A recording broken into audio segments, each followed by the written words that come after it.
On my 72nd birthday, my son said, "I'm selling your house. One small room is enough for you." I just smiled and said, "Okay, dear." He didn't know that the house actually belonged to, when he brought the buyers, his face. Good day, dear listeners. It's Clara again. I'm glad you're here with me. Please like this video and listen to my story till the end, and let me know which city you're listening from. That way, I can see how far my story has traveled. People always ask me what it feels like to turn 72. I used to say it felt like finally earning the right to drink your morning coffee while it's still hot, without anyone needing something from you. That was before that Tuesday in October. Before everything I thought I understood about my son turned out to be wrong. My name is Margaret Calloway. Most people call me Maggie. I have lived in the same white house on Birchwood Lane in Dayton, Ohio, for 41 years. My late husband, Frank, built the back porch with his own hands in the summer of 1987. He painted it barn red. I still sit on it every morning, watching the maple tree he planted drop its leaves each fall, and I still think of him every single time. Frank passed in 2019. A stroke, quick and without warning, the way he would have wanted. He always said he'd go out like a light switch, not like a candle. He was right. After the funeral, my son Dennis moved back into town with his wife, Brenda. At first, I was grateful. The house felt too big, too quiet. Dennis helped with repairs. Brenda brought casseroles. They came by on Sundays. For a while, it felt like the family was closing ranks the way families are supposed to after loss. But things have a way of shifting without you noticing. The casseroles stopped. The Sunday visits became shorter. When they did come, Dennis always seemed distracted, his eyes moving through the rooms like he was calculating something. Brenda would stand in the kitchen, running her fingers along the granite countertops as though she were appraising them. I told myself I was imagining things. Old women imagine things. That's what I told myself. The first real signal came in the spring, 8 months before that October Tuesday. Dennis mentioned casually, over the phone, that the housing market in Dayton was incredible right now. I agreed. It was. He then asked, equally casually, whether I had ever thought about simplifying. I said I didn't know what he meant. He said something about how the house was a lot for one person to maintain. I said I managed fine. The conversation moved on, but I did not forget it. Over the summer, there were other small things. Dennis asked me twice if I had updated my will since Frank passed. I told him yes, that Eleanor Voss, my attorney, had handled everything, and it was all in order. He seemed unsatisfied with that answer, but did not push. Brenda once asked, over a glass of wine in my living room, whether I'd considered those lovely senior communities out by the lake. I smiled and said I was quite attached to my maple tree. She smiled back, but her eyes did not. By September, I had started to pay closer attention. I noticed Dennis photographing rooms with his phone when he thought I wasn't looking. I noticed that he began mentioning a man named Gary Sutter, a local developer, in passing. Just Gary this, Gary that. Like the name was supposed to mean something to me. I filed it away quietly. I had learned in 72 years that the most useful thing you can do with information is hold it until you know what it's worth. Then came that Tuesday in October. Dennis arrived at 11 in the morning, unannounced. Brenda was with him. They sat down at my kitchen table. My kitchen table, where Frank and I had eaten 30 years of dinners. And Dennis folded his hands and looked at me with that particular expression I recognized from when he was a teenager, about to tell me something he'd already decided. "Mom," he said, "I've been thinking about this for a long time, and I think it's time to be honest with you. This house is too much. It's too big, too expensive to keep up, and frankly, it's sitting on real estate that could change both our lives." He paused. "I'm going to sell it. You'll have more than enough for a nice room somewhere. You don't need all of this." I looked at him. Then I looked at Brenda, who was studying her hands. A room. 72 years old, and my son was offering me a room. I took a breath. I set down my coffee cup and I smiled. "All right, dear," I said, "if that's what you think is best." He blinked. He had expected argument. He had not expected agreement. I watched something flicker behind his eyes. Relief, maybe, or the first faint shadow of suspicion, but mostly relief. He was so certain he already had what he wanted that he didn't think to ask the one question that would have changed everything. He did not ask whose name was actually on the deed. After Dennis and Brenda left, I sat at that kitchen table for a long time without moving. The coffee went cold. The maple tree outside the window stood still in the gray October air, and I watched it and thought about Frank. And I thought about everything 41 years in one house means. The height marks penciled on the door frame when Dennis was growing up. The window Frank replaced twice because we always bought cheap. The root cellar where I still kept jars of tomato preserves from last summer's garden. I thought about all of it, and I let myself feel afraid. I think it's important to let yourself feel afraid when the situation calls for it. People act like fear is weakness. It isn't. Fear is information. It tells you exactly how much something matters to you. And I was afraid. Not because Dennis could actually do what he said. I already knew he couldn't. Not without a fight he hadn't planned for. But because something had broken that morning that could not be repaired. My son had sat at my kitchen table and looked me in the face and told me I was a problem to be solved.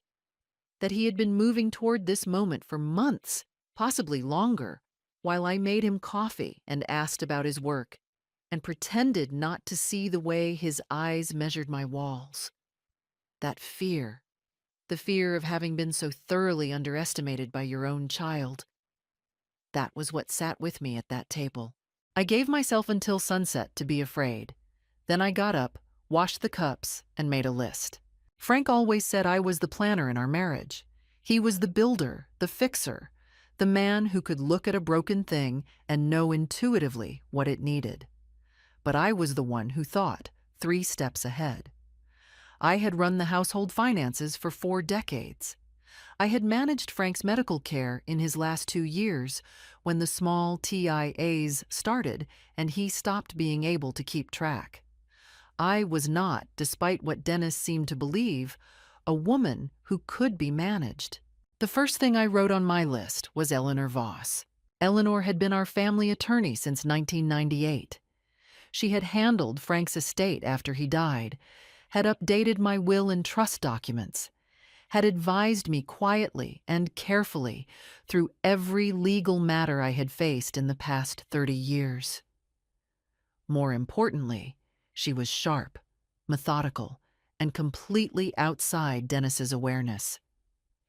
He knew I had an attorney. He did not know how much Eleanor and I had discussed, or how recently. The second thing I wrote was, "Confirm the deed." I knew what was on it. Frank and I had taken care of everything, but I needed the documents in my hands, physical copies, in a place Dennis couldn't access. The house on Birchwood Lane was in my name alone, had been since 2017, when Frank and I had done a full estate restructuring on Eleanor's advice after a neighbor of ours lost her home to her son's creditors following a lawsuit. Frank had insisted. "We're not leaving anything to chance," he said. I had never told Dennis about that restructuring. There had been no reason to, until now. The third thing I wrote was, document everything, every conversation, every visit, every photograph Dennis had taken of my rooms.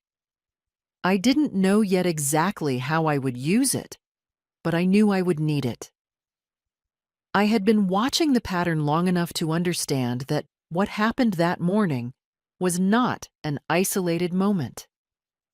It was the surface of something that had been building for a long time, and whatever came next would require evidence, I called Eleanor the following morning. I told her what had happened. She was quiet for a moment. Then she said, "Maggie, how soon can you come in?" I went that Thursday. Eleanor's office was in a brown brick building on 5th Street, the kind of office that had good wood paneling and bad coffee, and made you feel immediately that serious people worked there. She had already pulled my file. She walked me through everything: the deed, the trust structure, Frank's estate records. The house was mine entirely and legally. Dennis had no claim, no co-ownership, no standing to sell anything. The question, Eleanor said carefully, setting down her glasses, is not whether he can do this. He cannot. The question is what you want to do about the fact that he tried. I looked at her. Outside her window, 5th Street was gray and ordinary. People walking with their heads down against the autumn cold. "I want to be ready," I said, "for whatever he does next." Eleanor nodded slowly. "Then let's get ready." We spent 2 hours going over every scenario. What if he contacted a realtor? What if he tried to pressure me into signing something? What if he brought in Gary Sutter? The developer's name had made Eleanor's expression shift slightly when I mentioned it. A small, controlled tightening that told me she recognized it. What if Dennis escalated? For each question, we built an answer. By the time I walked out of Eleanor's office into the cold October air, I had a plan. It wasn't dramatic. It wasn't a confrontation or a declaration. It was quiet, methodical preparation. Exactly the kind my son had never bothered to anticipate. He thought he'd already won. He thought my smile at the kitchen table meant I was going to let him have what he wanted. He didn't know me at all. The first official step was the simplest one, and I took it the following week. Eleanor had advised me to request a formal title search, a clean, current record of ownership, through the county recorder's office, and to have a certified copy sent to her office, as well as to a secure postal box I rented specifically for this purpose. It was a straightforward procedure, the kind anyone could do, but it created a paper trail that established, with a date stamp, that I had affirmatively confirmed my ownership of the property. If this ever goes to court, Eleanor told me, that date matters. I also did something Eleanor had not suggested, but approved of when I told her. I called the Dayton Housing Authority to request a document confirming the current assessed value of the property and the owner of record. The woman on the phone read back my name without hesitation. Margaret Ann Calloway, sole owner. I thanked her and wrote down her name in the small notebook I had started keeping in my cardigan pocket. The notebook was becoming important. Each evening, I sat at the kitchen table and wrote down every interaction. The date, the time, what was said, by whom. It sounds perhaps excessive, but I had lived long enough to know that memory is unreliable, and impressions are not evidence. Facts are evidence. Times and dates and direct quotations are evidence. On the Thursday of that week, Dennis called. "Just checking in," he said, in that particular voice he used when he was doing something other than checking in. He asked how I was feeling. He asked whether I'd thought any more about the plan. I told him I was comfortable and that I trusted he would handle things when the time came. He seemed satisfied with that. Before he hung up, he mentioned that he'd been talking to a realtor, a woman named Carol Dempsey at Dayton Premier Realty, and that she was very excited about the Birchwood property. I wrote that down. Carol Dempsey, Dayton Premier Realty. I also noted his exact phrasing, the Birchwood property. Not your house, Mom. Not the house. The Birchwood property. Like it was already an asset in a transaction he'd completed in his head. That same evening, I called Ruth. Ruth Hansen had been my closest friend for 37 years. We had met at a school fundraiser when Dennis and her daughter Kim were in the 3rd grade, and we had stayed close through marriages and losses, and the ordinary accumulation of decades. Ruth was a retired school teacher from Kettering, sharp, funny, and almost constitutionally incapable of keeping secrets from me, while simultaneously being completely trustworthy with the ones that mattered. I told her what was happening. She was quiet for a long moment. "Maggie," she finally said, "that boy has his father's stubbornness and none of his father's sense." I laughed for the first time in 2 weeks. She came over Saturday morning, and we drank coffee on the red porch Frank had built, and I told her everything. Ruth listened in the way she always listened, completely, without interrupting, letting the whole picture form before she said a word. When I finished, she set down her cup and said, "What do you need from me?" "I need a witness," I said. "I need someone who knows what's happening in real time, in case things get difficult." She reached over and patted my hand. "I've been your witness for 37 years, she said. "I'm not going anywhere." The direct evidence came on a Wednesday, 11 days after Dennis's kitchen table announcement. I had suspected it might come by mail. Dennis was old-fashioned enough for that, or maybe Brenda was. I was never entirely sure who was driving this. But it came by email. Dennis had sent it to an address I used for family correspondence, not my primary account.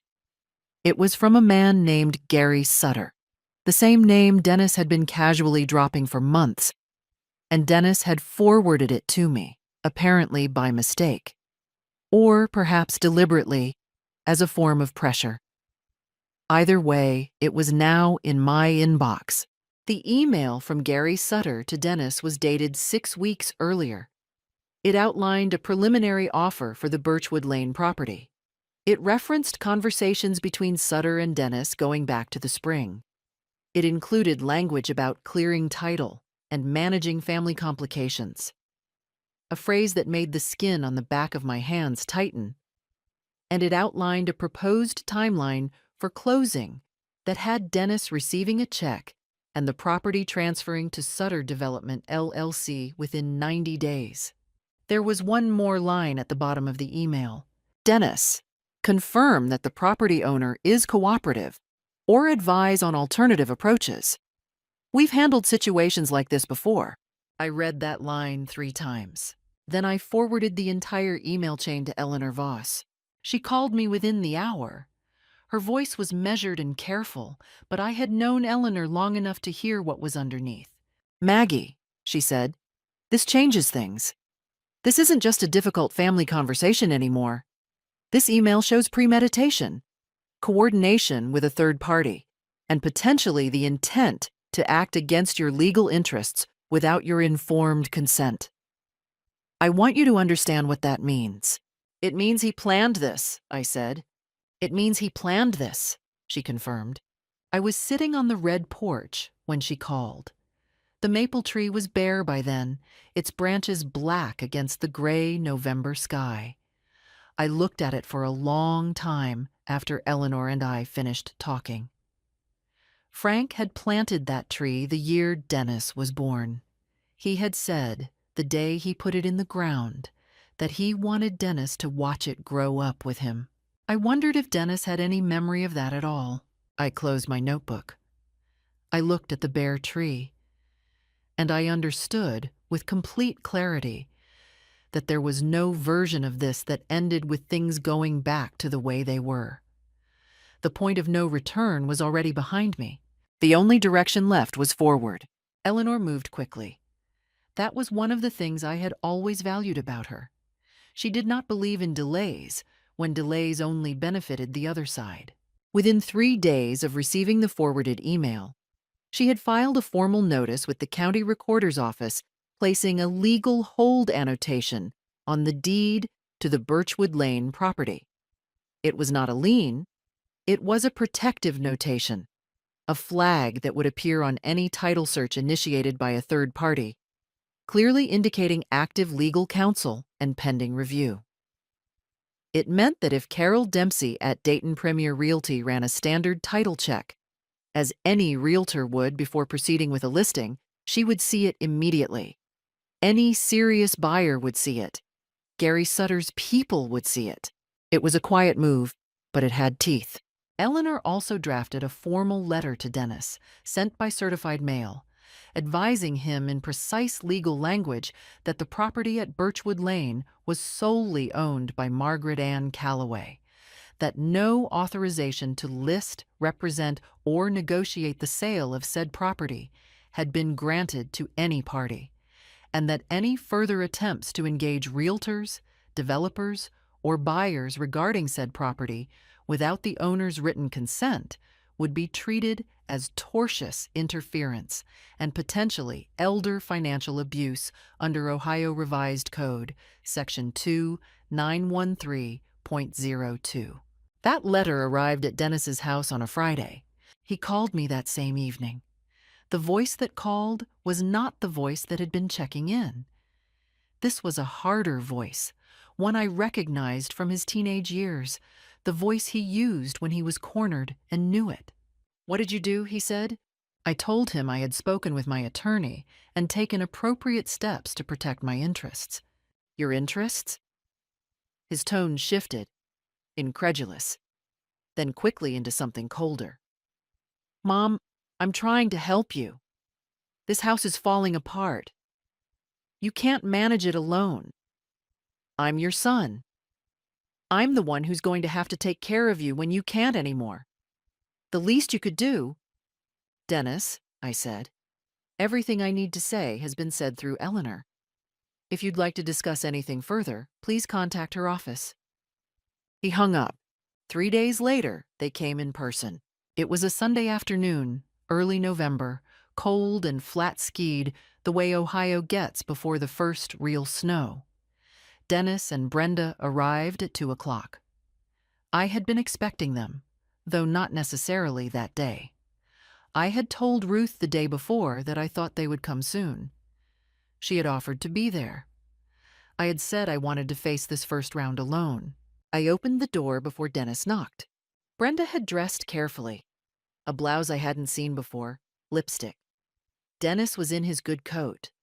They came in and stood in my living room, and Dennis began talking, quickly, in the voice of a man who had rehearsed. He told me Eleanor's letter was extreme and unnecessary. He told me he had spoken to Gary Sutter, who was a reputable developer, a good man, someone who could make this situation beneficial for everyone. He told me that a certain amount of money from the sale could be held in trust for my ongoing care, that he had thought of everything, that he was doing this because he loved me. Then Brenda said, quietly and deliberately, the thing I suspected she had come specifically to say. "Maggie, Dennis and I have talked to Dr. Harmon. We're concerned about your ability to make decisions like this on your own. We think, just as a precaution, it might be worth discussing a formal capacity evaluation." There it was, a capacity evaluation.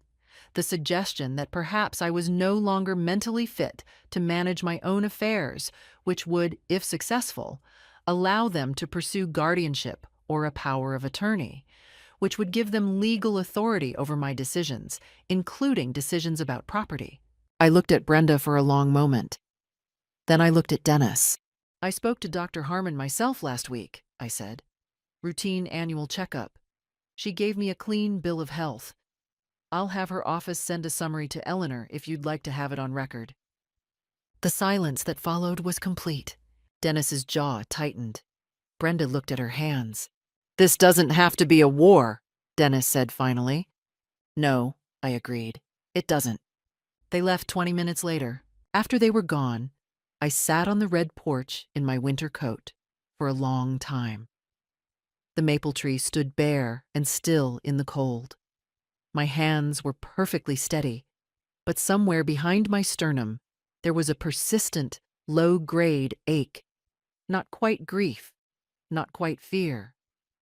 Something closer to the feeling you get when you finally admit to yourself that a thing you loved is already gone. I gave myself 4 days. I called Ruth. I slept. I tended to the garden's last tasks before winter. I baked the apple cake I made every November. I sat with Frank's photograph on the mantelpiece and told him, out loud, what was happening, the way I always talked to him when things were hard. On the 5th morning, I got up early, made coffee, and called Eleanor. I'm ready for the next step, I told her. The temptation came by way of an envelope. It arrived on a Tuesday morning, courier delivery. A thick, cream-colored envelope with Dennis and Brenda's return address and a small note attached in Brenda's careful handwriting. Mom, please read this with an open mind. We only want what's best for everyone. Inside was a formal document, not a legal brief, but a personal proposal, 8 pages, typed and organized into sections with headings. It outlined a family property resolution plan. It proposed that I voluntarily transfer the Birchwood Lane property into a jointly held family trust, co-administered by Dennis, in exchange for a guaranteed residential annuity that would cover my living expenses and provide me with a comfortable private suite in a senior residence of my choosing. The document was detailed, thorough, and dressed in the language of care.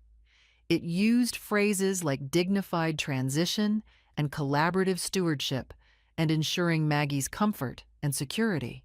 I read it twice. Then I set it on the kitchen table and looked at it from a slight distance, the way you look at a thing when you want to see it clearly. It was well written. That was the first thing I noticed. Brenda, I suspected, had spent considerable time on it. The organization, the measured tone, the careful avoidance of anything overtly threatening. If I were a different kind of woman, a lonelier one, or one more accustomed to being directed rather than doing the directing, I might have found it almost reasonable. The language of care has a particular pull when you're 72 and living alone and the cold comes through the old window frames at night. But I had been watching Dennis's eyes in my kitchen for months. I had read Gary Sutter's email. I had heard Brenda suggest a capacity evaluation in my own living room as though it were a kindness. I knew what this document was underneath its headings. I sent it to Eleanor that afternoon. Her response came the next morning. 2 sentences. I've reviewed it. Do not sign anything. I hadn't intended to. What I found more interesting was what the proposal told me about where they were now. They had escalated twice. The kitchen table confrontation, the Sunday visit with its implicit threat. And both times I had not buckled. Now they were trying a different approach, softer, more patient. This told me something important. They were not certain of their ground. People who are certain don't negotiate. They simply act. I shared this reasoning with Ruth when she came over on Wednesday. We were in the kitchen, coffee on, the November light flat and clean through the window above the sink, and I watched Ruth read the proposal with the expression of a woman who had spent 30 years managing a classroom full of children, trying to talk their way out of consequences. My God, she said when she finished. They actually used the phrase dignified transition. 3 times, I said. Ruth put the document down. Maggie, you know what this is, don't you? This is what people do when they know they've lost the argument and they're hoping you'll be too tired to keep fighting. They dress it up so it feels like a reasonable solution, and the whole thing depends on you not noticing that you're still losing. I nodded. I had known it from the moment I opened the envelope. But it helped to hear Ruth say it plainly, out loud, in my kitchen. Because it confirmed that I was not imagining things, was not being unreasonable, was not the difficult, confused old woman they were counting on me to become. That same week, Ruth did something I hadn't expected and hadn't asked for, but which turned out to matter enormously. She spoke to her daughter Kim, who was a social worker in Montgomery County, and asked her discreetly about resources for seniors facing family financial pressure. Kim contacted the Montgomery County Adult Protective Services Resource Line on my behalf. Not to file a complaint, not yet, but to establish a record that I had sought guidance and to connect me with a senior legal advocacy coordinator named Patricia Owens. I met Patricia for coffee on Friday at a diner on Salem Avenue. She was a compact, direct woman in her late 40s, with reading glasses on a beaded chain and the practiced attention of someone who had heard every version of every story. I told her mine. She listened. When I finished, she asked several precise questions about the email, about the certified letter, about the capacity evaluation suggestion. Then she told me about Ohio's elder financial abuse statutes, about what constituted a pattern of coercive behavior, and about what documentation I should ensure was preserved. She also told me something I hadn't considered. In situations like this, she said, the most important thing is often visibility. When family members believe no one is watching, they tend to escalate. When they understand that their actions are documented, observed, and known to parties outside the family, they frequently recalculate. I thought about that on the drive home. Visibility. I had been quiet and careful, and those were the right instincts. But perhaps it was time to be visible as well. I called Eleanor that evening and told her I wanted to explore one additional step. She listened. She said it was worth considering. Dennis and Brenda were watching, I knew, waiting. They had sent their proposal and were hoping for a sign of softening. They were watching for a crack. I sat on the red porch in the cold and looked at the bare maple tree, and I felt something settle in me. Not coldness exactly, more like clarity. The kind of quiet you feel when you've stopped fighting the situation and simply begun to work through it, step by step, because you know exactly what you're doing and why. I had all the time in the world. They were the ones who were running out of it. They came back on a Saturday in late November, 11 days after the proposal envelope. Dennis called the morning of to say he and Brenda wanted to stop by, that they hoped we could talk like a family, that he missed me, and this whole thing had gotten out of hand. His voice was softer than it had been in weeks. I recognized the register. I had heard it when he was 16 and had broken a window with a baseball and wanted to frame it as an accident rather than carelessness. It was his conciliatory voice, and like everything else about this period, it told me more than he intended. I said they were welcome to come. Ruth offered, again, to be present. I thanked her and said I would call her right after. I wanted to see this clearly, without a buffer. They arrived at 1. Brenda had brought a coffee cake from the bakery on Far Hills Avenue, a gesture that under other circumstances would have been simply kind. They sat down in my living room, and Dennis began. He said he was sorry. He said he had handled things badly, had moved too fast, had not communicated the way he should have. He said he loved me, and that this situation had caused him real grief, that he lay awake at night worrying about me alone in this big house. He said he understood why I'd felt the need to involve an attorney, but that he hoped we could now step back from the legal posture and talk as a family. It was a good performance, I gave it that. I sat in Frank's chair. I always sit in Frank's chair when I need to feel steady. And I listened to all of it, and I said, when he finished, "Dennis, I appreciate that. I do."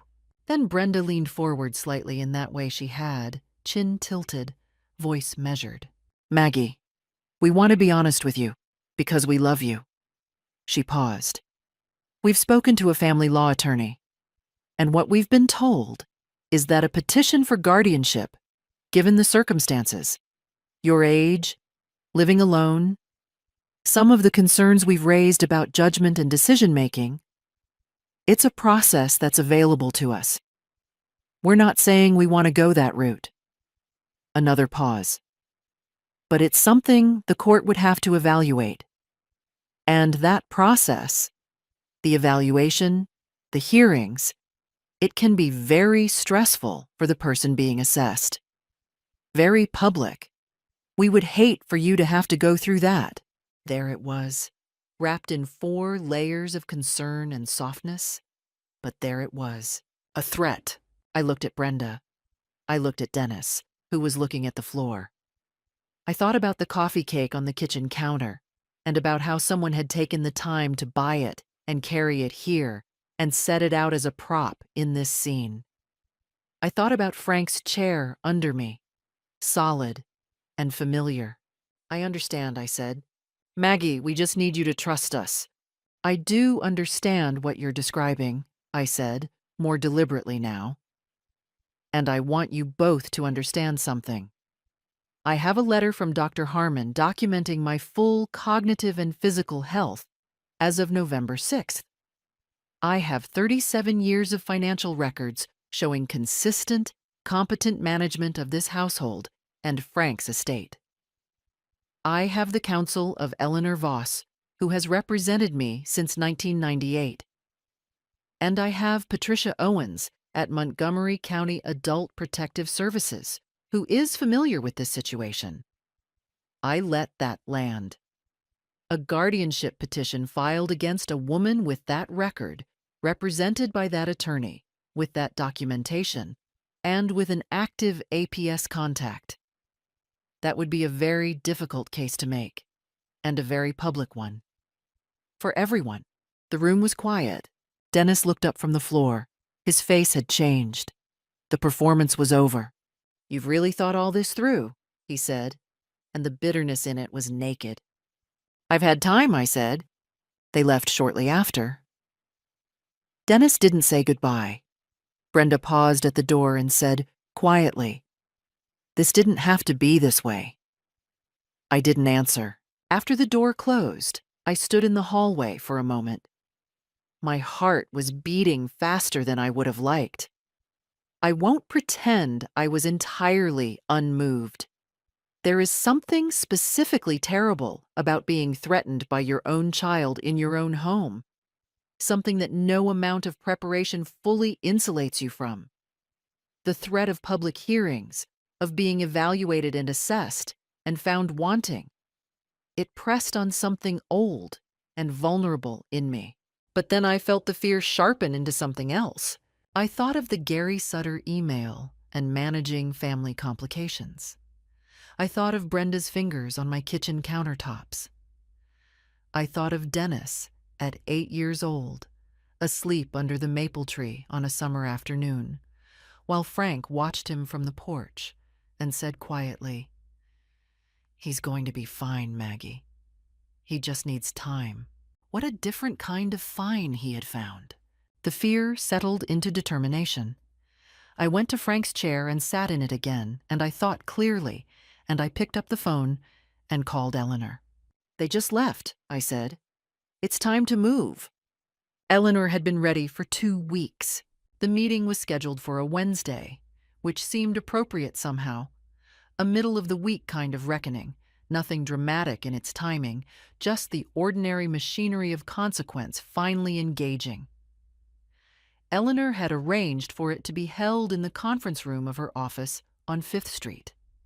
She had notified Dennis, through formal written communication, that his presence was requested regarding the property at Birchwood Lane and matters pertaining to his communications with Gary Sutter and Dayton Premier Realty.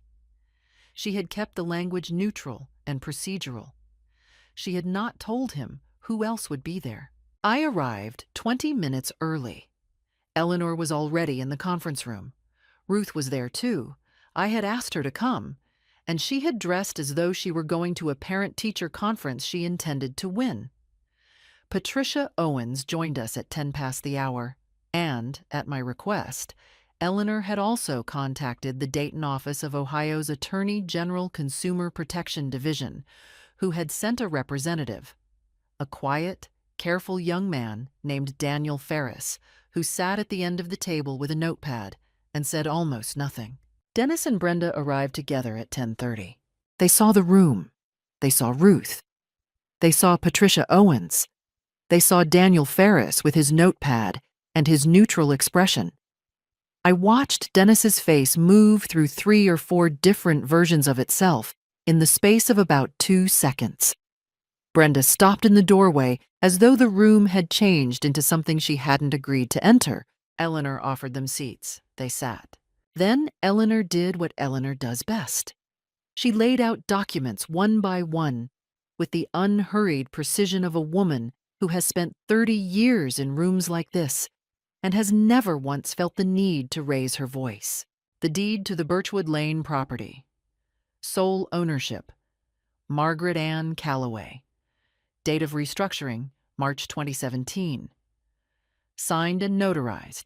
The forwarded email from Gary Sutter to Dennis, dated 6 weeks before the kitchen table conversation. The line about managing family complications was highlighted in yellow. A timeline of events, beginning with Dennis's first mention of simplifying the previous spring, compiled from my notebook. Dates, times, direct quotations. The records from Carol Dempsey's initial inquiry at the county recorder's office, showing she had run a title search on the property, a search she had no legitimate authorization to conduct, given that the owner had granted no such permission. The formal certified letter and Dennis's phone response. The proposal document with its 3 uses of dignified transition. The Saturday visit. The guardianship threat. Ruth's notes, which I had asked her to make immediately after my phone call to her that evening, documenting what I had told her word for word. And finally, a brief from Patricia Owens's office characterizing the pattern of behavior as meeting several criteria under Ohio's definition of attempted elder financial exploitation. Dennis tried to speak 3 times during this presentation. The first time, Eleanor simply continued. The second time, she paused and looked at him with the expression of a woman who has all the time in the world and needs nothing from him. The third time, he stopped himself. When Eleanor finished, the conference room was quiet for a long moment. Then Dennis said, You're making this into something it isn't. I was trying to help her. I was worried about her. You can't. This isn't financial abuse. I'm her son. Your son's status does not provide legal authority over her property, Eleanor said, without heat. I didn't do anything illegal. The coordination with Gary Sutter prior to obtaining any ownership authorization, the title search conducted through Carol Dempsey without the owner's consent, the suggestion of a capacity evaluation as leverage in a property dispute. Individually, these may have varying legal weight. Together, as a pattern, Mr. Calloway, they constitute a significantly more serious matter. Dennis looked at me. It was the first time he'd really looked at me since sitting down. Mom, he said, and the voice was different now. Younger, almost, and more frightened. Mom, I wasn't trying to. I had thought about what I would say at this moment. I had imagined it several ways. But sitting there in that room, looking at my son's face with all its collapsed certainty, I found I didn't want to say anything sharp or conclusive. I just wanted to be honest. Dennis, I said, you decided I was finished, that I was something to be managed. You made plans about my home, my life, my future, for months without asking me a single question. I paused. I am not finished. Brenda put her hand on the table and said, in a tight, controlled voice, we should not have come here without our own attorney. That, Eleanor said pleasantly, is almost certainly correct. They gathered their things. Dennis pushed his chair back. He stood up, and I could see that he was trying to find somewhere to put the experience, somewhere it would fit into the version of himself he had arrived with. There was nowhere for it to go. Daniel Ferris, at the end of the table, wrote something on his notepad. Dennis and Brenda left without speaking. The door to the conference room closed with a soft, ordinary click. I sat for a moment. Ruth put her hand over mine. "All right?" she asked. "Yes," I said, and I meant it. The weeks that followed were not dramatic. That was perhaps the most significant thing about them. Eleanor filed a formal complaint with the Ohio Attorney General's Consumer Protection Office, referencing the Sutter correspondence and the pattern of behavior documented in the timeline. Daniel Ferris, the representative who had attended our meeting, followed up within 10 days. Gary Sutter, it turned out, had an existing record of regulatory complaints in Cuyahoga County involving similar acquisition strategies. The Birchwood Lane matter was added to an active investigation. Carol Dempsey at Dayton Premier Realty received a formal cease and desist regarding any further activity in connection with the property. Her broker's response, when Eleanor notified them of the unauthorized title search, was swift and apologetic. Whether Carol Dempsey understood that she had been used as an instrument in someone else's scheme, I couldn't say. But she had no further involvement. Dennis hired an attorney, a man named Warren Fields, who had the tired look of a lawyer accustomed to clients who had significantly overestimated their position. Warren Fields and Eleanor exchanged correspondence for approximately 3 weeks. Then he stopped responding on Dennis's behalf, which Eleanor told me typically indicated that the client had been advised to cease and desist on their own recognizance. The guardianship threat dissolved entirely. Patricia Owens had been correct. Visibility changed the calculus completely. No attorney would advance a guardianship petition against a clearly documented, legally represented, cognitively assessed woman with an active complaint record on the other side. The threat had depended on my silence. Once it was spoken aloud in a room full of witnesses, it had no power at all. Gary Sutter contacted Eleanor in early December, through his own attorney, expressing a desire to clarify the nature of his communications with Dennis Calloway. Eleanor responded with a brief letter that was essentially a closed door. His development interest in the Birchwood Lane property, she wrote, was noted, documented, and would be referenced in any ongoing proceedings. There would be no further communication. Dennis called me once in mid-December. He was quiet on the phone for a moment before he spoke, and what he said was not an apology exactly. It was something smaller, more careful. He said he thought he had been thinking about things the wrong way, that he had told himself it was about my well-being, when maybe it had been about other things. He didn't elaborate on what other things. I didn't ask. There are times when the specific accounting matters less than the acknowledgement that one was done. I told him I heard him. I told him I loved him. I told him that the door was not closed, but that things would have to be different. He said he understood. I didn't know whether that was true, but I knew it was the most honest conversation we'd had in a long time, possibly in years, and I decided to count it for what it was. The formal outcomes were clear.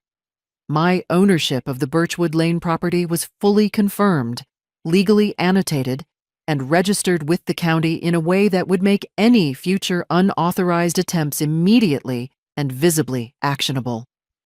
The Attorney General's inquiry continued, and while I was not the primary focus of it, my documentation had contributed to a broader case.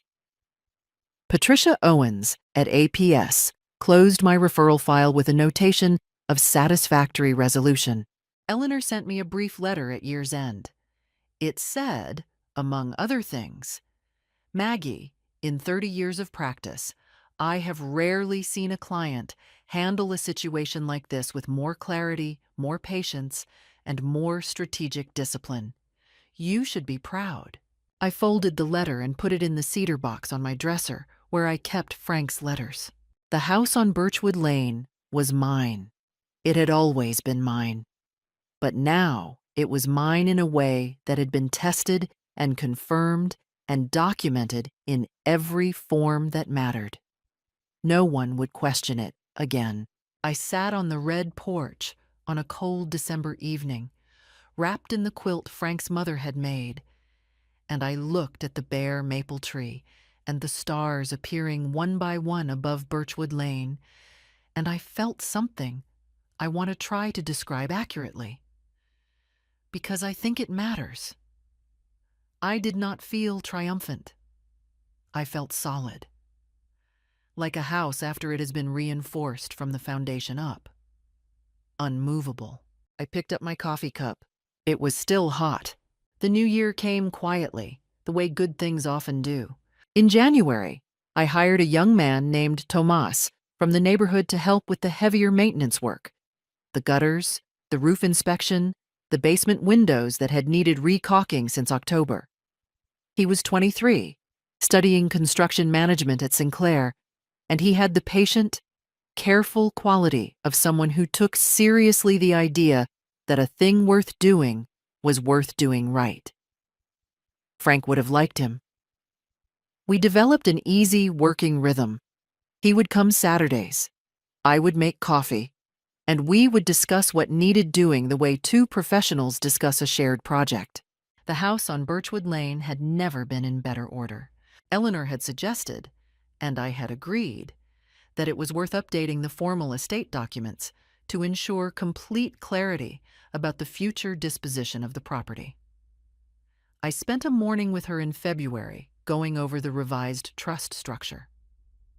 When it was done, the Birchwood Lane property would eventually pass to a combination of charitable endowments, a scholarship fund at the Dayton Public Library System, where I had volunteered for 15 years, and a preservation grant for the Ohio Historical Farmstead Program that Frank had always supported.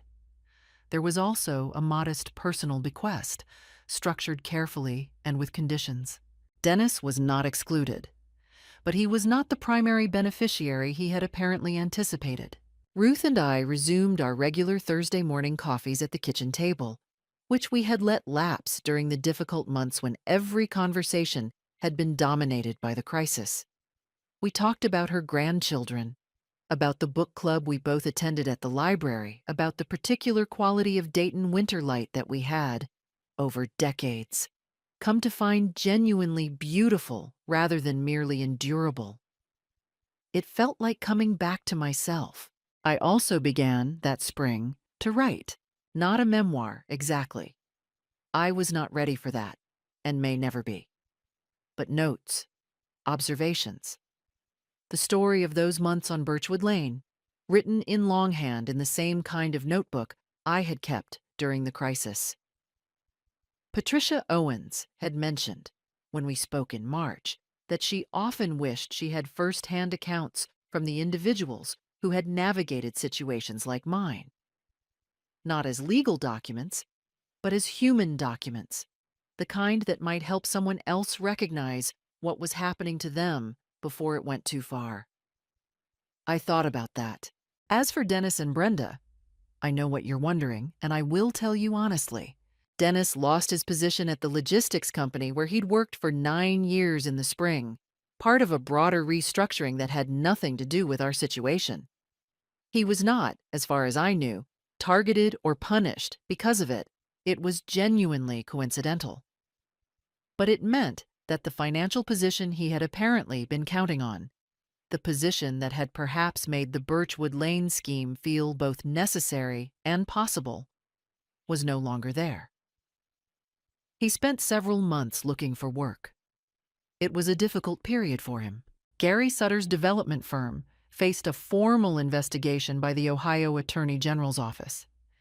3 other property owners in the region came forward with similar accounts of coordinated pressure campaigns targeting older adults with valuable real estate. The investigation resulted in a consent order requiring Sutter Development, LLC, to adopt new compliance protocols and pay restitution to 2 of the other complainants. Sutter himself did not go to prison, but his development projects in Montgomery County were suspended pending review. It was not, perhaps, everything that justice might have required. But it was real, and it was documented, and it was on record. Carol Dempsey left Dayton Premier Realty in April. I don't know the exact circumstances. Brenda, from what I understood, through the occasional and careful information Ruth would share, not gossip, I want to be clear, but the kind of factual update that exists between two women who have watched a situation unfold. Brenda and Dennis had a very hard year. Their marriage was strained by stress and recrimination. There were months when they weren't speaking well to each other. I learned this and felt no satisfaction in it. Only the particular sorrow of watching people pay prices. You didn't ask them to pay, even if they had brought the bill upon themselves. In November, almost exactly a year after the kitchen table, Dennis drove to Birchwood Lane alone. He sat on the red porch with me for an hour. He didn't make speeches or ask for anything. He drank the coffee I made him. He looked at the maple tree, which by then had its leaves again, that extraordinary October orange Frank had always pointed to. He was quiet for a long time. "I forgot," he said finally, "that you were a person." It was perhaps the most honest thing he had ever said to me. "I know," I said. "We did not fix everything that afternoon." You do not fix everything in an afternoon when you have broken the particular kind of trust he had broken. But we began, in the careful, tentative way that beginnings sometimes look, to find something new to build. My coffee was hot. The maple tree was brilliant orange.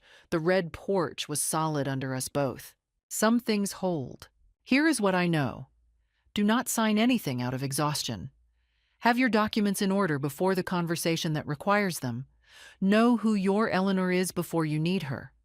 Be afraid when fear is warranted. And then let the fear become fuel. What would you have done? If this story stayed with you, leave a comment. Share it with someone who needs to hear it. These things happen every day to people who deserve better. Thank you for being here. My son said, "I found a buyer for your house. You're going to a nursing home." I picked up the pen and quietly signed. He hugged his wife. Finally! But when the buyers came to the meeting, my surprise was waiting for them. Good day, dear listeners. It's Clara again. I'm glad you're here with me. Please like this video and listen to my story till the end, and let me know which city you're listening from. That way, I can see how far my story has traveled. My name is Margaret Collins, and I was 74 years old when my son tried to sell the ground from under my feet.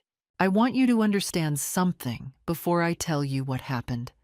I was not a frail woman. I was not confused or lonely or lost. I woke up every morning at 6:15, made a pot of dark coffee in the kitchen my late husband Harold had renovated with his own hands back in 1987, and I sat at the window that looks out onto the backyard maple, the one Harold planted the year our Daniel was born.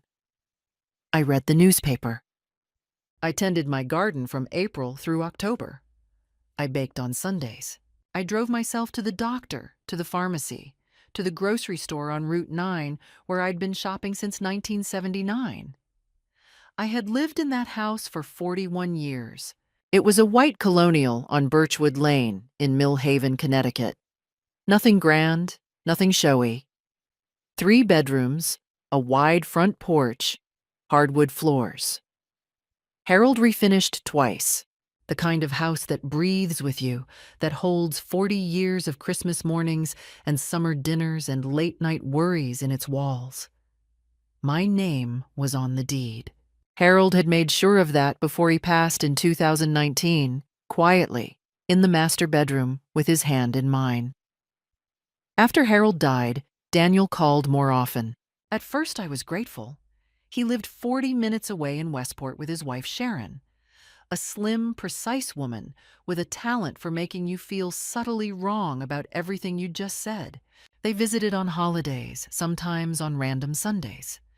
Sharon would walk through the rooms slowly, touching things. She'd admire the house in a way that made me uneasy even then, though I couldn't have told you why. "This place is too much for you to manage alone, Mom," Daniel said one evening in the spring of last year. We were sitting on the porch. He hadn't touched his lemonade. "I manage just fine," I told him. "The gutters need replacing. The furnace is old. The property taxes went up again." I looked at him. "Daniel, I paid my property taxes before you knew what taxes were." He smiled, but it didn't reach his eyes. That was the first signal. I filed it away the way you do when you don't want to believe something. The second came 3 weeks later, when I overheard Sharon on the phone in my kitchen. She'd come by to drop off some dish she'd made, something with quinoa I never asked for. She didn't know I'd come in through the back door. "The square footage alone," she was saying. "And the lot. Richard says it's worth at least $680, maybe $7 if they stage it properly." She stopped when she saw me. Her face rearranged itself into a smile so fast it was almost impressive. "Just talking to my sister," she said, setting the phone face down on the counter. "About her house hunt." I smiled back. "How nice," I said. But I thought about the number she'd said. $680,000. I thought about it that night, lying in Harold's side of the bed, listening to the maple tree move in the wind outside. The third signal came in June. Daniel arrived on a Tuesday, unannounced, which was unusual. He sat across from me at the kitchen table, and he had what I can only describe as a prepared face. The face of a man who has rehearsed something. "Mom," he said, "I've been doing a lot of thinking about your situation, about what's best for you." My situation, as though I were a problem to be solved. "I've found a very good facility," he continued, "in Fairfield. It's beautiful. Really, it's more like a resort. They have activities, medical staff on site, a dining room, a nursing home," I said. "A senior living community," he corrected. "Daniel, I am not going to a nursing home." He leaned forward. "And I've found a buyer for the house, a serious buyer, young family, pre-approved. They're ready to move fast." I looked at him across the table. This man I had raised, whose scraped knees I had cleaned, and whose nightmares I had sat beside. And I felt something cold move through me. Not just fear. Something harder than fear. "The paperwork is just preliminary," he said, sliding a folder across the table. "Just to show the buyer there's intent. It's not binding." Was it not binding? Was I truly sitting in Harold's kitchen being asked to sign away Harold's house? I picked up the pen. My hand was steady. I have always had steady hands. And I signed.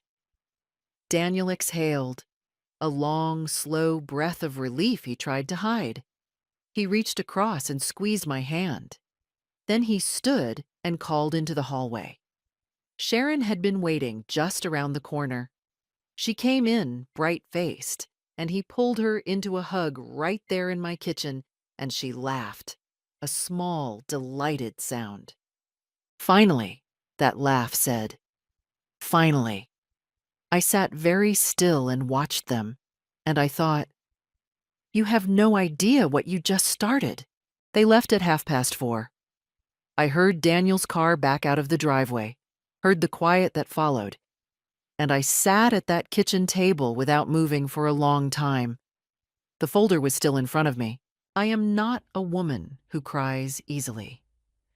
Harold used to say I had the composure of a federal judge, but that evening, alone in the house I had lived in for 4 decades, I pressed my hands flat against the table and I let myself feel the full weight of what had just happened. Not crying. Something older than crying. A cold, sinking recognition. I had signed something. I didn't know exactly what. The pages had been full of language I hadn't read carefully. Letter of intent, preliminary agreement, good faith deposit. And I had signed because I was startled, because I was proud, because some stubborn part of me had thought, it means nothing. They'll never pull this off. But sitting there in the quiet, I understood that I had made a mistake. Not a fatal one. Not yet. But a mistake. I opened the folder. It was 4 pages. A letter of intent between a seller, listed as Margaret A. Collins, and a buyer listed as Hartwell Property Holdings, LLC. There was no individual name, just an LLC. The address was a P.O. box in Bridgeport. The purchase price listed was $595,000. I knew, without needing to be told, that the house was worth considerably more than that. Sharon had said $680 on the phone, maybe $7. I read the document twice more. Then I went to the kitchen drawer where I keep important papers, and I found Harold's copy of our original deed, our homeowner's insurance policy, and, near the back, a business card I hadn't looked at in over 3 years. Richard Hale, attorney at law. Estate planning and property law. Richard had handled Harold's estate. He was 71, semi-retired, and he owed me nothing. But we had known each other for 25 years, and he was a man I trusted the way you trust a good doctor, quietly and completely. I called him at 5 o'clock. He answered on the 3rd ring, and when I told him what had happened, calmly, in order, without embellishment, there was a silence on the other end of the line. "Read me the exact language of the document," he said. I did. "All right," he said when I finished. "Margaret, this is not a binding sales contract. A letter of intent in Connecticut property law is generally non-binding unless it contains specific language about consideration and acceptance. And what you've described doesn't meet that threshold. You haven't transferred anything. You haven't agreed to a price. You've expressed intent. That's all." I exhaled slowly. "However," he continued, and I heard the weight of that word, "if Daniel is working with an LLC buyer who is pressing for a quick close, and if he has, or believes he has, your cooperation, the situation can escalate. They could present a full purchase agreement. They could pressure you to sign under the same circumstances. And if that happens without proper legal guidance—" "I won't let that happen," I said. "I know you won't. Can you come in Thursday morning?" "I can come tomorrow," I said. There was a pause, and then a small sound I recognized as Richard suppressing a smile. "Tomorrow at 10, then." I hung up and sat in the kitchen as the light outside turned from gold to gray. I thought about Daniel's relieved exhale, about Sharon's laugh, about the P.O. box in Bridgeport, about an LLC with no human name attached to it. Something was wrong. Not just the opportunism of a son who had decided his mother's house was an asset to be liquidated. Something more organized than that. The LLC, the prepared folder, the language about good faith deposits. Daniel was not a sophisticated man. He worked in insurance sales. He was decent with numbers. But he was not the kind of man who set up shell companies. Someone had helped him with this, or was using him. I went to the living room and sat in Harold's armchair by the window, the one he'd read in every evening. And I thought carefully about what I knew and what I needed to find out. What I knew. Daniel wanted the house sold, and me moved out. Sharon had been calculating this for some time. A buyer was already arranged, not a young family, as Daniel had claimed, but a limited liability company. The price was below market value. What I needed to find out: who was Hartwell Property Holdings, LLC? What was Daniel's financial arrangement with them? And what exactly did he think he had gotten me to agree to? I had one advantage that Daniel had badly underestimated. I had time. I was not in a crisis. I was not ill, not incapacitated, not emotionally destroyed. I was a 74-year-old woman with a clear mind, a house I owned outright, and a very good attorney. I went upstairs, changed into my nightgown, and for the first time in months, I slept without waking once. The next morning, I was at Richard's office at 9:50 with the folder, the deed, and a yellow legal pad where I'd written down every detail I could remember about Sharon's phone call, Daniel's visit, and the letter of intent. Richard read through everything twice. He looked up over his reading glasses.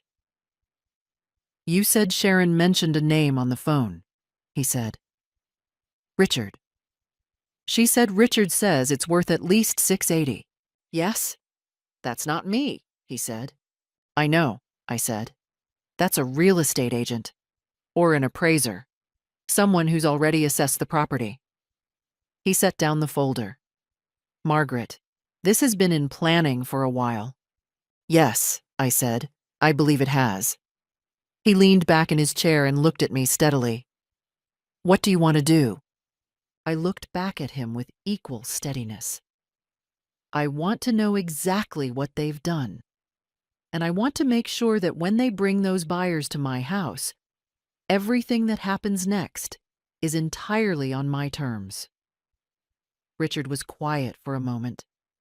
Then he nodded slowly, picked up his pen, and said, "Then let's begin." Richard spent 2 hours with me that morning, and by the time I left his office on State Street, I had a clearer picture of my situation than I'd had in months. The letter of intent I had signed was, as he'd confirmed, non-binding under Connecticut law. But Richard explained the risk plainly. If Daniel presented me with a full purchase and sale agreement, the actual legal instrument for transferring property, and I signed it without understanding what I was doing, or signed it under conditions that could later be characterized as undue influence, the consequences could be severe. Not impossible to reverse, but costly, slow, and emotionally brutal. "The most important thing right now," Richard said, "is that we establish documentation of your capacity and your intent. I want you to sign a statement today, witnessed and notarized, affirming that you are the sole owner of the property at 14 Birchwood Lane, that you have not authorized any sale, and that any future transfer of that property will require your fully informed and voluntary consent, reviewed by counsel." I signed it before noon. Richard also made 2 phone calls while I sat in his office. The first was to a colleague in property law who confirmed that Hartwell Property Holdings, LLC, had been registered in Connecticut 8 months ago. 8 months. Long before Daniel had sat down at my kitchen table with his prepared face. The second call was to a licensed private investigator named Paulson, a compact, businesslike woman Richard had worked with before. She would look into Hartwell more thoroughly. I drove home along Route 9, past the grocery store, past the church where Harold and I had been married, past the elementary school Daniel had attended as a boy. I thought about how ordinary everything looked, how a town could hold a betrayal so quietly. When I arrived home, I found a voicemail from Daniel. "Hey, Mom, just checking in. Thought maybe we could do dinner this week, just the 3 of us. Sharon found this great Italian place in Westport you'd love. Give me a call." His voice was warm, easy, the voice of a man who believed everything was proceeding smoothly. I didn't call back. 3 days passed. I went about my routine carefully. Garden, coffee, newspaper, errands. But I was paying attention to everything differently now. When Daniel called again on Thursday and I didn't answer, there was a brief pause in the voicemail before he said, a little too lightly, "Just making sure everything's okay. Call me when you get a chance." He called again on Friday, and then, unexpectedly, Sharon called on Saturday morning. Margaret. She was bright and warm in the particular way she became bright and warm when she wanted something. We haven't chatted in ages. How are you feeling? How's the garden? I told her the garden was fine. I told her I was fine. I asked how her sister's house hunt was going, the one she'd supposedly been discussing on the phone the day I'd overheard her in my kitchen. There was a fractional pause. Oh, she decided to wait a bit, Sharon said. Such a busy market, I said pleasantly. After we hung up, I sat in Harold's chair and thought about that pause. They were beginning to feel something. Not certainty, not alarm, but the low-grade unease of people who expected an easy trajectory and are sensing, without knowing why, that the ground is slightly less stable than it was. Good. Paulson called me the following Tuesday. Mrs. Collins, she said, I have information I think you need to hear. I sat down at the kitchen table with my legal pad.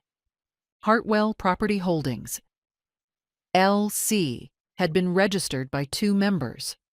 One was a man named Gary Fitch, a real estate developer with a record of acquiring undervalued properties, primarily from elderly owners, and flipping them at significant profit. He had been involved in 3 complaints to the Connecticut Department of Consumer Protection in the past 5 years. None had resulted in formal charges, but the pattern was documented. The second member of Hartwell Property Holdings, LLC, was my son, Daniel Arthur Collins. I wrote down the names. I underlined Daniel's twice, not because I needed to remember it, but because I needed to see it on paper. I needed it to be real. There's more, Paulson said. Mr. Collins stands to receive a 20% finder's fee upon successful close. Based on the purchase price listed in the letter of intent, that would be approximately $119,000, I said. I had done the arithmetic in my head before she finished the sentence. Paulson was quiet for a moment. Yes, she said. I stared at my kitchen window. Outside, the maple tree moved. The one Harold had planted the year Daniel was born. $119,000. My son had attached a price tag to my home, to my life, to the 41 years Harold and I had built together, and the number was $119,000. I thought about his hand squeezing mine across the table. I thought about Sharon's laugh. Finally. Mrs. Collins? Paulson said carefully. Are you all right? I'm quite all right, I said. My voice was level. Please send me everything in writing. I'll have my attorney contact you directly. After I hung up, I sat in the kitchen for a long time. The afternoon light moved slowly across the floor. I was not angry, or rather, I was angry, but the anger had nowhere to go, so it went down, deep and still, into something more useful, something cold and patient and precise. I thought, they believe they have an old woman who has already been startled into signing a piece of paper. They believe she is isolated, manageable, sentimental. They believe the hard part is over. They have no idea what they have done. I picked up the phone and called Richard. It's Margaret, I said. I have the proof. Let's talk about what comes next. Richard and I spent 40 minutes on the phone that evening, and by the end of it, the shape of the plan was clear. It had 3 parts. The first was legal protection. Richard would file a formal notice with the Connecticut Property Records Office, a document that would flag any attempted transfer of 14 Birchwood Lane as requiring additional verification. It wouldn't prevent a sale, but it would slow one down and create a paper trail. He would also prepare a cease and desist letter directed at Hartwell Property Holdings, LLC, citing the involvement of a family member in a transaction involving a potentially vulnerable adult and the appearance of undue influence. The second part was the meeting itself. Daniel had said the buyers were ready to move fast. They would want to visit the house, to make the process feel normal, feel inevitable, before sliding a real contract under my nose. Richard and I agreed. I would not refuse that visit. I would schedule it. But I would control every condition of it. The third part was documentation. Every conversation with Daniel or Sharon from this point forward would be recorded. Connecticut is a one-party consent state, Richard confirmed. I could legally record any call in which I was a participant. I found Harold's old voice recorder in the study drawer and put fresh batteries in it that same night. The cease and desist letter went out on Friday. I know the exact moment Daniel received it because he called me at 11:42 in the morning. Not from his cell phone, but from his office number, which meant he was shaken enough to forget himself. Mom. His voice was tight. I just got something in the mail from a Richard Hale, calling himself your attorney. He is my attorney, I said. I pressed the button on the recorder under my palm. He's been my attorney for 25 years. What is this? A cease and desist? A legal document, yes. Mom, we were trying to help you. Do you understand how this looks? You hired a lawyer against your own son? I hired a lawyer to protect my own property, I said pleasantly. Which is what a sensible person does. He was silent for a moment. When he spoke again, his voice had changed. Lower, more careful. Sharon and I are coming over. Tonight. You're welcome to visit, I said, but I should let you know that I'm recording this call. Another silence. Then, Jesus, Mom. They arrived at 7. I had made tea. I sat at the kitchen table and I placed the voice recorder on the counter. Not hidden, not announced.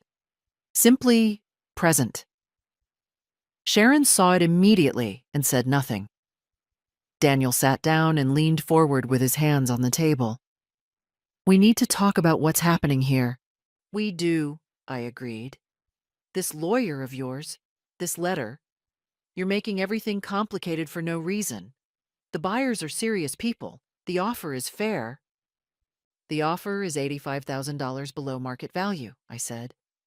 And one of the buyers is you. The silence that followed was the loudest thing I'd heard in years. Sharon's expression didn't change, but her hands, folded in her lap, went very still. Daniel said, Who told you? It's a matter of public record, I said. LLC registrations are publicly searchable in Connecticut. Your name is on the filing. He looked at Sharon. She looked back at him.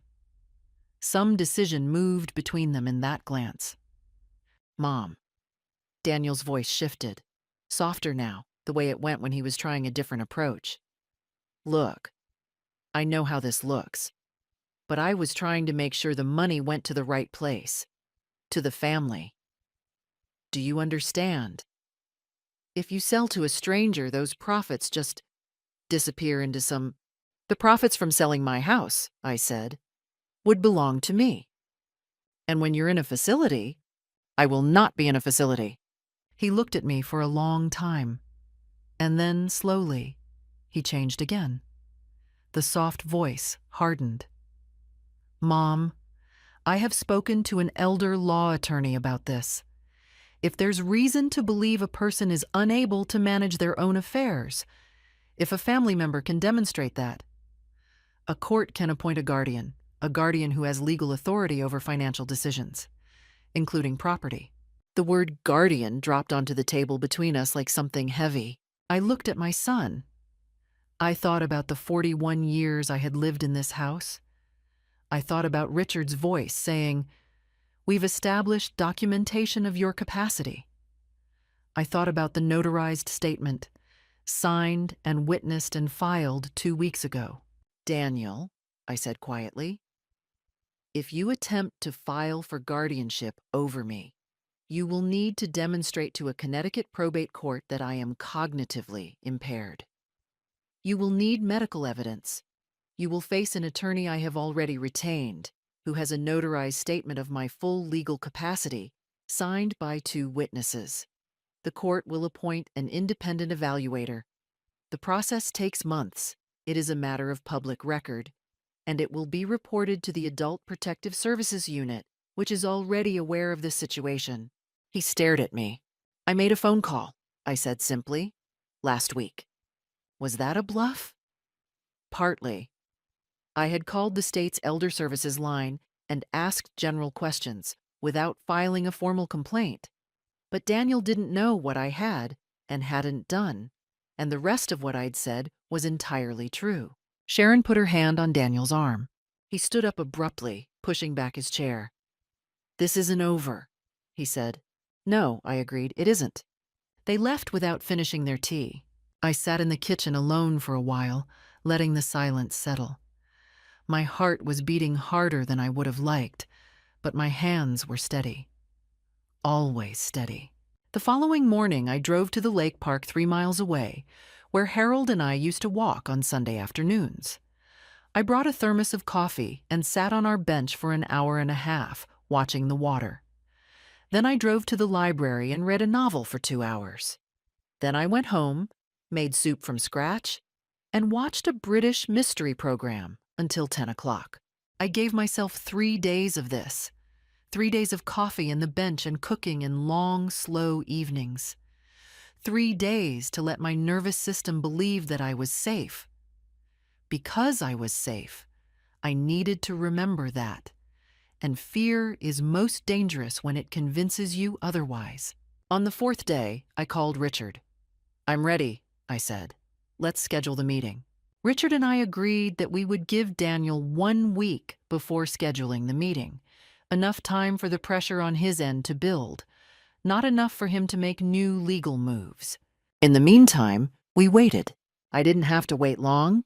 3 days after Daniel and Sharon had stormed out of my kitchen, my phone rang at 9 in the morning. It was Sharon, not Daniel, Sharon, which told me something already. When Daniel wanted to fight, he called himself. When he wanted to negotiate, he sent Sharon, Margaret. Her voice was warm in that careful way again, like a hand extended at arm's length. "I've been thinking about our visit, and I feel terrible about how it went. I truly do. I don't think any of us said what we meant." "I said exactly what I meant," I replied. A small pause.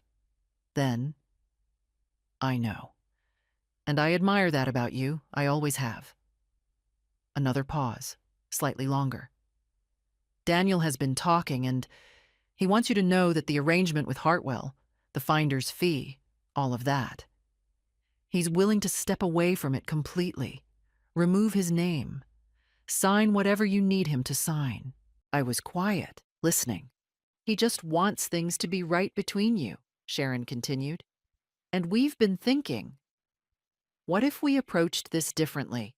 What if instead of selling to an outside buyer, we worked out a family arrangement? Daniel and I could purchase the house from you. At full market value, Margaret, we're not asking for any discount. And you could stay in it for as long as you want. We'd handle the maintenance, the taxes, the repairs. You'd have none of the burden and all of the security." She let that settle. It was, I had to admit, a more sophisticated offer than I'd expected. It was designed to appeal to exactly the right things: my attachment to the house, my desire to avoid conflict, my love for my son, beneath all the anger. And if I had been a different woman, a more frightened woman or a lonelier one, it might have worked. But I thought about what it would mean in practice. Daniel and Sharon as the legal owners of 14 Birchwood Lane, with me as a tenant in my own home, entirely dependent on their goodwill. No deed in my name, no equity, no rights that couldn't be quietly revoked once I was less useful, or once a more profitable buyer came along. Sharon might believe she was offering a kindness, but the kindness had a door, and the door had a lock, and they would hold the key. "Sharon," I said, That's a generous description of what you're proposing. But what you're describing is a situation in which I give up legal ownership of my home in exchange for a promise of continued residence. You understand that such a promise has no enforceable standing unless it's formalized in a legally binding contract, which your attorney would draft, not mine. Silence. I'll think about it, I said. Thank you for calling. I set down the phone and sat for a moment in the quiet. Was I tempted? In the way that any person is tempted by the path of least resistance when they are tired. But the tiredness passed quickly, because I thought about Daniel's face when I'd told him his name was on the LLC filing. That brief, unguarded look of a man caught. And I knew that whatever was being offered now was offered because they were afraid, not because they were sorry. Fear is not remorse. I had raised Daniel. I knew the difference. That afternoon, I walked next door to see my neighbor, Dorothy Winslow. Dorothy was 78, sharp as a nail, and had lived on Birchwood Lane longer than I had. We had been friends for 30 years in the particular way of women who understand each other without needing to explain much. I knocked on her door at 2 o'clock, and she took one look at my face and said, "I'll put the kettle on." I told her everything. Dorothy listened without interrupting, a rare quality. And when I finished, she set down her cup and said, "I always thought that woman counted your square footage every time she walked in." The relief of being known, really known, by another person is one of the underrated gifts of a long friendship. I laughed, and it was the first real laugh I'd had in weeks. Dorothy didn't offer advice I hadn't asked for. She offered something more useful. She told me that her nephew was a retired judge in Hartford, and that if I ever needed a character witness for any proceedings, she would not only testify, she would make sure her nephew heard my story first. The following Sunday, I went to church, which I had been attending less regularly since Harold died. And after the service, I spoke for the first time about what was happening to Reverend Cass, who had known our family for decades. I did not want sympathy, and I told her so. I wanted community. She understood. By the end of that week, I was no longer alone in a way that felt dangerous. Dorothy knew. Reverend Cass knew. Richard knew. I had people. Not an army. Just a handful of steady, trustworthy people who knew the truth and who, if anything happened to me, would be able to say clearly, she was of sound mind. She was not isolated, she told us herself. That matters more than people understand. Isolation is the condition that makes exploitation possible. I had removed that condition. I called Richard on Friday. "Schedule the meeting," I said. "Let's end this." I had told Richard to set the meeting for the following Thursday at 2 in the afternoon. Daniel called me Monday morning. "Mom, Sharon and I want to come by. Just us. No lawyers, no paperwork. I miss you. I miss you." 3 words that arrived carefully gift-wrapped, and I knew exactly what they contained. "You're welcome to come," I said. "Tuesday at 4. They arrived with flowers. Sunflowers, always my favorite, which told me Sharon had remembered, which meant the visit had been planned with more care than a simple drop-by warranted. I put the flowers in water and set them on the windowsill and made coffee, and we sat in the living room, and for a few minutes it was almost ordinary. Daniel looked tired. I noticed that genuinely. The shadows under his eyes, the slight slackness at his jaw. He was not sleeping well. I allowed myself to feel something about that, briefly, because I was his mother, and some things don't stop mattering simply because they should. Then he leaned forward and said, "Mom, I need you to hear me. Really hear me." I looked at him over my coffee cup and waited. I know I handled this wrong. I know the way I went about it was, I should have talked to you first. I should have told you about the arrangement with Gary. I know that, and I'm sorry. The apology was real enough in its delivery. I had no way to know how real it was inside him. But here's what you don't understand, he continued, and here the tone shifted, so slightly that someone who hadn't known him for 48 years might have missed it. This house is going to become a problem. The market is good now, better than it'll be in 2 years. If you wait, if you let this situation get complicated with lawyers and filings and— Daniel, I said quietly. He stopped. You were apologizing? He blinked. Yes, I know, but you'd gotten as far as acknowledging that you should have spoken to me first. And then you moved directly into explaining why I should do what you want anyway. Sharon, seated beside him on the sofa, shifted slightly. She put her hand on Daniel's knee. Margaret, Sharon said, with the measured gentleness of someone who has prepared for this as a chess move. I think what Daniel is trying to say is that we're still your family. Whatever mistakes were made, and family doesn't. We don't want to watch you fight this alone when we could be working together. I'm not alone, I said. Sharon continued as if I hadn't spoken. You've lived in this house for 41 years. That's extraordinary. And Harold would have wanted— Don't, I said. The word came out quiet and final, and it stopped her mid-sentence. I looked at her directly. Harold does not belong in this conversation. Please don't use him. She had the grace to look briefly, genuinely uncomfortable. Daniel tried once more. His voice had gone low and careful in the way it did when he was running out of other tools. Mom, I've talked to an attorney, and the thing is, the filing you had your lawyer do, the notice on the property record, that has legal implications for me, too. It reflects on my professional reputation. My name is tied up in all of this now in a way that— That is a consequence, I said, of the choices you made. He stared at me. I love you, I said. That is also true.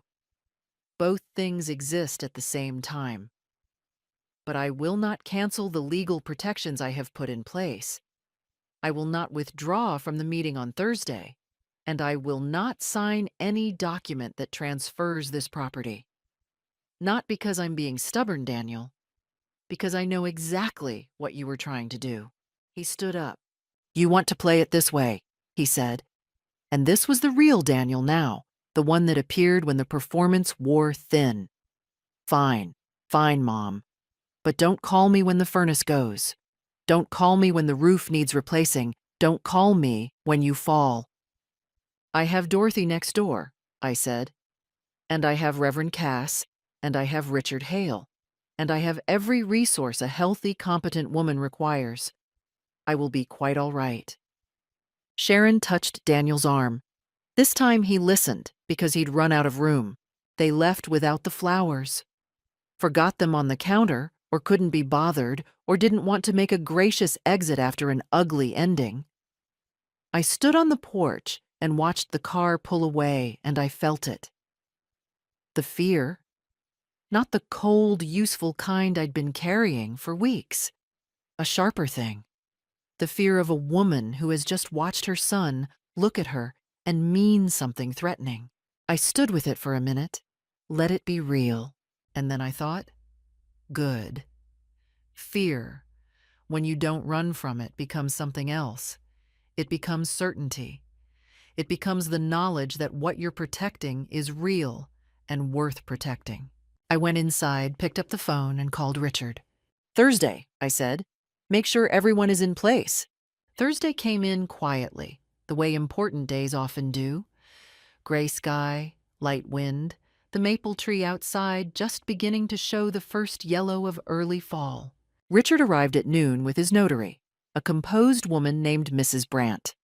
Paulson arrived at 12:30, carrying a slim leather folder and a digital recorder she set on the bookshelf with my permission.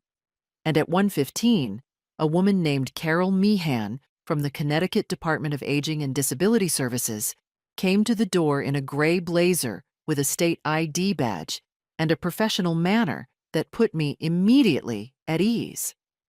I had called the department 3 weeks ago, not to report, but to consult. Carol had become the person I consulted with.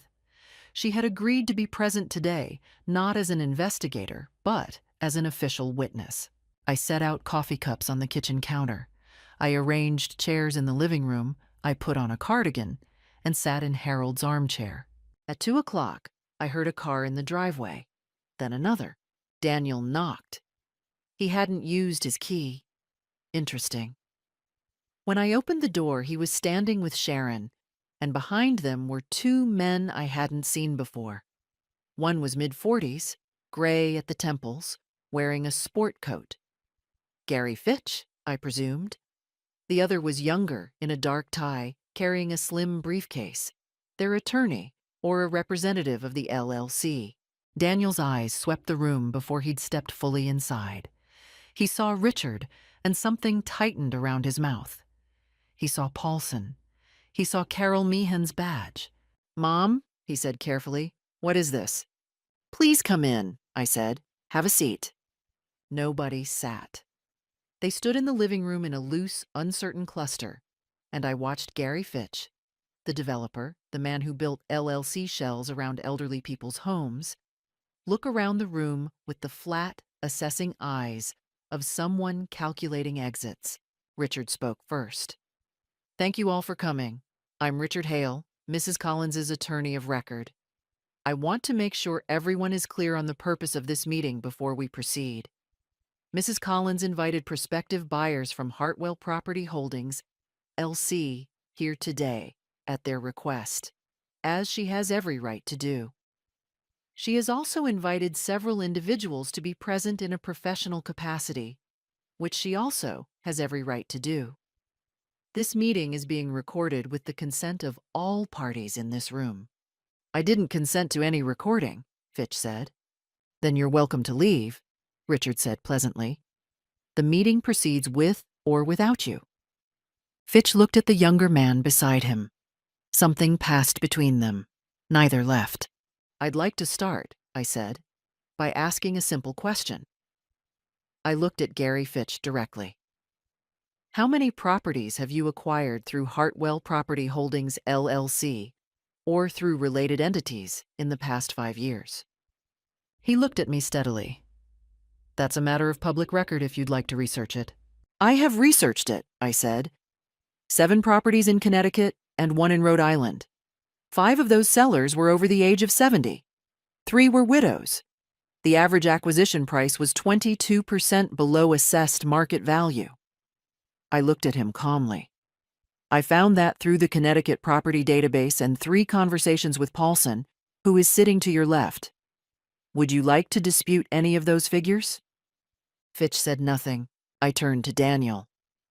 "And you," I said, "would you like to tell Mr. Fitch's attorney what your role in Hartwell's acquisition of this property was intended to be?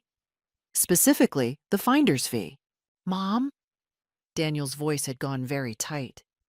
"This isn't—" "The LLC operating agreement," Paulson said, speaking for the first time, "lists Daniel Collins as a member with a 20% interest in the profit of this specific acquisition. That document was obtained through the Connecticut Secretary of State's Public Business Filing Database." Sharon made a sound, not quite a word, more like the sound of something being revised in real time. That doesn't accurately reflect," Daniel started. "Daniel," the younger man in the dark tie said sharply. Daniel stopped, and that moment, when his own associate silenced him, was the first time I saw my son understand fully what he had walked into. Carol Meehan spoke quietly from her seat near the window. "Mrs. Collins, for the record, can you confirm for me that you are here today voluntarily and of your own free will?" "I can," I said, "and I am. And can you confirm that you have not agreed to the sale of this property?" "I have not agreed to the sale of this property," I said. "The letter of intent I signed in my kitchen in June was signed without full understanding of its contents and under conditions of familial pressure. I am formally withdrawing that signature today in the presence of an attorney, a notary, and a representative of the state. Mrs. Brandt, the notary, was already ready. I signed the withdrawal document, calm and steady, as I always was, and she stamped it. The room was quiet. Fitch looked at his attorney. His attorney looked at the floor. Sharon looked at Daniel. Daniel looked at me. I looked back at my son across the room that I had lived in for 41 years, and I said nothing. There was nothing that needed to be said. The look was enough. "We're done here," Fitch said finally, his voice controlled and cold. "Yes," Richard said. "You are. Mrs. Brandt will provide you with copies of today's documentation before you leave. If Hartwell Property Holdings, LLC contacts Mrs. Collins again regarding this property, or if any person in this room attempts to initiate guardianship proceedings against her without legitimate grounds, we will be filing a complaint with the Connecticut Department of Consumer Protection and referring the matter to the State Attorney General's Elder Fraud Unit. That referral is already prepared." Fitch and his attorney left without another word. Daniel stood a moment longer. His face was very still. The face of a man standing in the aftermath of something he cannot undo. Sharon had her hand on his arm, but this time she wasn't guiding him. She was steadying herself. "Daniel," I said. He looked at me. "I love you," I said. "That hasn't changed. But what you tried to do here was wrong, and you're going to have to live with that." He opened his mouth, closed it, and then they left. I sat for a long moment in Harold's armchair. Richard said something quiet and practical about next steps. Carol Meehan thanked me for my composure. Paulson closed her folder. Outside, the maple tree stood steady in the September wind, the same way it had stood for 48 years. Richard filed the formal complaint with the Connecticut Department of Consumer Protection that same evening. The referral to the Attorney General's Elder Fraud Unit went out on Friday. A packet that included the Hartwell LLC operating agreement, Paulson's research documenting the pattern of below-market acquisitions from elderly sellers, the recordings from my conversations with Daniel, and a statement from Carol Meehan summarizing her observations at the Thursday meeting. I was not naive enough to expect immediate, dramatic results. Legal processes are slow, paperwork heavy, and deeply unglamorous. But I had learned from Harold, who had been a careful man, that the most durable outcomes are built quietly, one documented step at a time. The first concrete consequence came within 10 days. Richard received a letter from Hartwell Property Holdings, LLC's attorney, stating that his client was withdrawing from any interest in the property at 14 Birchwood Lane and formally releasing any claim arising from the letter of intent. The language was lawyerly and cold, and it arrived with the speed of a company that had calculated its exposure and decided retreat was preferable to litigation. Gary Fitch, I learned through Paulson, had also received a separate inquiry letter from the Consumer Protection Department. It was not a charge, not yet. It was the kind of letter that precedes a charge, a request for documentation, for records, for the operating agreements of related LLCs.